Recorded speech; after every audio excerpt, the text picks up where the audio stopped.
Welcome to Weekly Pulse, your heartbeat to what's trending in sports. Last week we saw the return of Major League Baseball, and as we know, it didn't exactly go as smoothly as they'd hoped. Now it's the NBA's turn to resume games, and it sure seems like the bubble is working with 0 cases of coronavirus being reported. That said, we're here to help you get all caught up on the storylines you may have forgotten before the action paused. We enlist USA Today Sports' Jeff Zillgitt to give us his prediction on who he thinks will go all the way, as well as some teams who may surprise us. Finally, we sit down with former NASCAR CEO and chairman Brian France to discuss the social justice movement that swept the sport and his pride in seeing Bubba Wallace get the support from his fellow drivers. Yes, it looks a little different than where it left off. COVID happened, the country rallied behind a social justice movement, and a lot of other off-the-court stuff happened. Need a little refresh? We got you. LeBron, Kawhi, and Giannis were all playing at an MVP level, and guess what? They're all rested. That should be a nightmare for any other team in the bubble. Not even Freddy Krueger wants that smoke. The Heat hype does exist, and they were on fire prior to the shutdown. And without any real star power besides Jimmy Butler. A 41-24 record through 65 games with rookies Kendrick Nunn and Tyler Herro exceeding expectations proved Miami's got the heat. And the best part of no fans is we can hear everything Jimmy Butler says. Too bad the Timberwolves weren't good enough to make it into the bubble. The the Pelicans, are trying to get Zion that 8th seed. Zion left the bubble, but came back just in time and will start in their first game against the Jazz. With the easiest schedule of the teams in Orlando, the first game against the Jazz will tell us a lot. Speaking of the Jazz, let's not forget Rudy Gobert represented the first domino to fall after contracting COVID-19. Regardless if he and Donovan Mitchell are on good terms now or not, it's not an AAU summer camp trophy they're playing for. But does it even matter? The Jazz in the playoffs are like their home state of Utah. Just a pit stop on your way to LA. Speaking of weird chemistry, something's brewing in Philly. What's more stable, Ben and Kendall or Ben and Joel? 3+ months in the bubble, we will definitely figure out the latter. Speaking of futility in the playoffs, the Rockets. Harden, Westbrook, and the small ball squad are trying to finally make fetch happen and get to the finals. Note to Houston, fetch is never gonna happen. Boston. Is it possible for the Boston Celtics to be a sneaky title contender? It absolutely is. Jason Tatum, the floor is yours. Finally, we can't leave out the Nuggets and the Raptors. 2 teams who can no doubt be the rulers of Magic Kingdom by season's end. Oh, and my favorite thing since the bubble opened up, the snitch hotline. I'm not sure if we'll ever know who called about Dwight Howard not wearing his mask. It was probably Doc Rivers who said he's calling on everyone.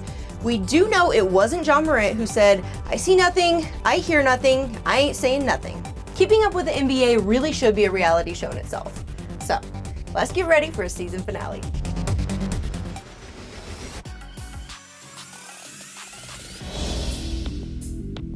I'm going to start off with LeBron James and the Los Angeles Lakers. I'm looking at teams that have some veteran leadership, quality players, and you have LeBron. I mean, he's seen it all. He hasn't seen this in the playoffs, but he has seen just about everything else. And when you add that up alongside a player like Anthony Davis, who was having a fantastic season when the season was suspended earlier this season, you put those two together, you have 2 great players on the court.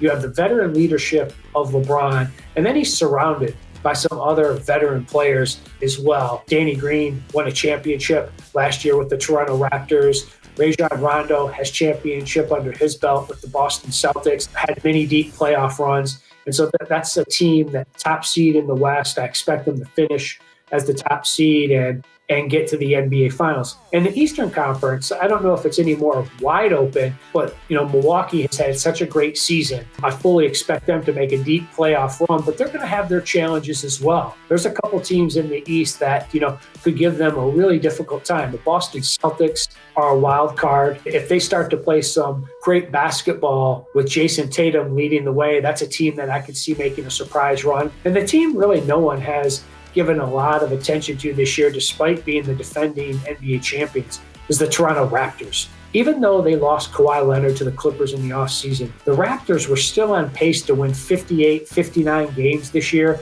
And I'm talking about these teams that have veteran leadership, experience into the playoffs. That's the Toronto Raptors. With all that said, I still like the Milwaukee Bucks to get to the finals from the Eastern Conference. Giannis Antetokounmpo is on track to win his second consecutive MVP award. Chris Middleton is a player on the court who the Bucks need to rely on, and I think they can. And I think they have enough complementary parts around Chris Middleton and Giannis Antetokounmpo to get to the NBA Finals. I'm envisioning that Milwaukee-Los Angeles Finals, and at that point, I'm just going to rely a little bit on experience in that situation and being able to handle the difficulty of it, and I would lean towards the Los Angeles Lakers right now. If you're looking at a couple of teams that are not in the first, second, third, or fourth place right now in the East or the West that could make a deep run into the playoffs, let's take a couple of teams, one from each conference. And let's start with the Houston Rockets in the West. If James Harden and Russell Westbrook play some of their best basketball, that's a dangerous team. I don't know if Houston is going to end up as the 6th seed or the 5th seed, but if you're a team that ends up playing them in the first round as the 3 seed or the 4 seed, that Rockets team is not a team that you're going to want to see. They have a lot of talent on the court. They're using this small ball philosophy that GM Daryl Morey and Coach Mike D'Antoni really love to throw out there on the court. Now, that may change a little bit in the playoffs, but when you have two great players like Westbrook and Harden, MVP caliber players, that could be a really difficult team to play for a lot of different teams. And so if somehow the Rockets ended up in the conference finals, that wouldn't surprise me one bit. Now, let's take a team from the East that isn't in the top 4 right now, and that's the Philadelphia 76ers. They also have a lot riding on this season. A lot was expected out of them this year. They went to the conference semifinals last year before losing to the Toronto Raptors. But here's what you have to watch for. Ben Simmons is healthy. Joel Embiid looks like he's fired up to play. And the Sixers are not a team right now that relies on the three-pointer. That may work out in their favor. We don't know how teams are going to shoot the ball since they haven't really played or practiced much the past 4 months. And not relying on the three-pointer could really work in Philadelphia's favor. And here's another thing to consider. The Sixers, before the season was suspended, they were 29-2 at home. They were only 10-24 on the road. Now, this is essentially a neutral court. If the Sixers play like the team they did when they were at home during the regular season, 29-2, almost unbeatable, that's the kind of team that could make a surprising and deep run as well.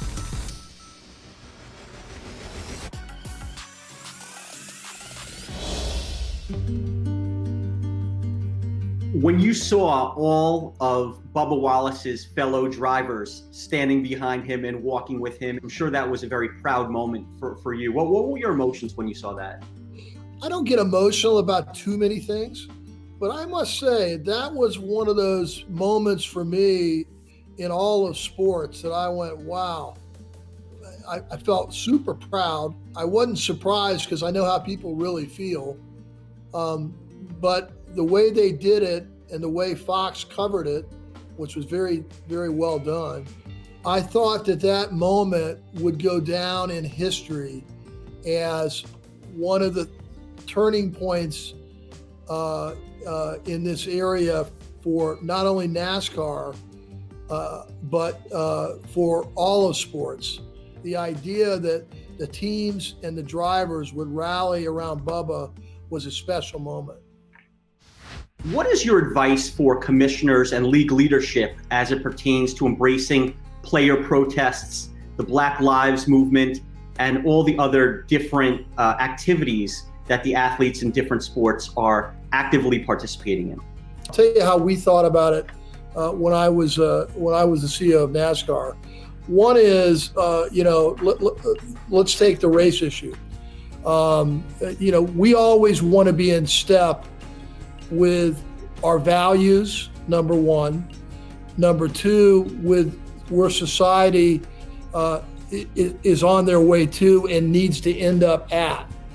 And in this case, for me, having dealt with, founded our diversity program 15 years ago, worked tirelessly to get African Americans, Hispanics, and other participants within the sport, and accomplished a lot. And one of the things that we did was around the flag, which is now a new issue, or looks like a new issue. It's actually not a new issue for NASCAR. But when things happened like in South Carolina 4 or 5 years ago with the shooting, and then Nikki Haley took the flag down in South Carolina, I thought it was important for us to take that symbol, the Confederate flag. We're a Southern sport. It can be a little tricky, but I thought it was important to not have that flag flying anywhere at NASCAR events. So I banned it in 2015. So I think what you're seeing with the league commissioners now with Black Lives, the movement, and other things where society is making real shifts, and they're good shifts, and they're shifts that are consistent with the values of not only the commissioners, but importantly, the owners and the players and the participants. So everybody in sports likes to do it in a rallying way, to be supportive of one another's view when they're going in the same direction. Coming up, we continue our conversation with Brian France and ask him to lend his expertise and knowledge of sports business to break down the many obstacles that college sports could be facing this upcoming fall. It's time for more Weekly Pulse. The possibility of no college football, especially in the SEC, talk about the financial ramifications of that. And if you were a member of the SEC, one of the schools, what do you do in order to recoup some of the capital that you're going to be losing? Well, I think the first thing that you want to do is recognize, and they all do, that of how many other sports will be affected if they don't play the season. It's frankly catastrophic if that were to happen in college football. I'm thinking that they're going to look at all the options that they can to play the season. Maybe an abbreviated one. It may look different. It may be only conference games and maybe neutral sites, maybe a lot of different ways to look at safety. I'm very concerned that going dark for the entire year in the season, that would be that would have ramifications you may not be able to get back.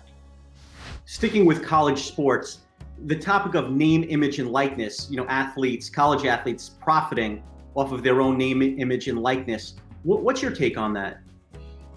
I think it's a very slippery slope. I think it benefits only a few in terms of of players and students. I think it is full of all kinds of trap doors to fall through, and I'm hopeful that it's an area I know very well, that when you get into endorsement and what's my rights and who's in charge of the license, the brand, it can take away the fundamental essence of what it means to be a college athlete, and it can also create unfair advantages in recruiting and in the competitive balance of different conferences and leagues. I think it's a very, very slippery slope that has to be thought out much better than currently. At least the ideas that I've seen do not balance these issues correctly. So Brian, now you're involved with Silver Falcon Capital, working in the restaurant, hospitality, and sports spaces.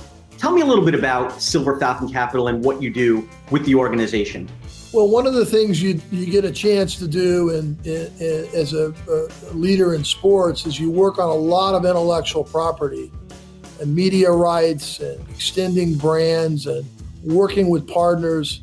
So we end up building a lot of relationships. We end up building a lot of knowledge and so on about how people think about what, how do you extend brands?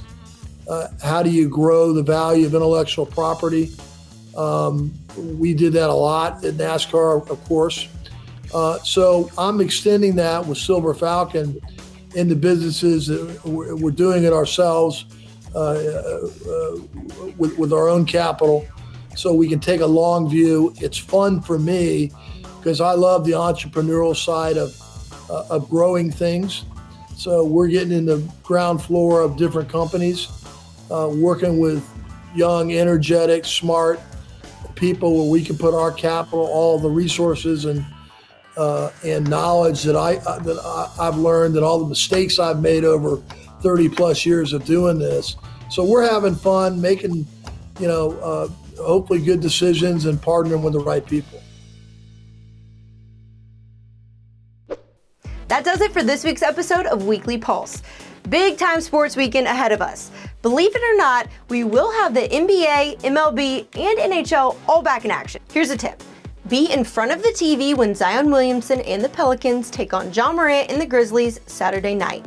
Two of the NBA's rising stars will surely put on a show for us, and I'm here for it. Until next week, I'm Mackenzie Salmon. Hey sports fans, if you want to see more videos like this, check out some of our other ones right here. And if you like what you see, hit the subscribe button and stick around for more from USA Today Sports.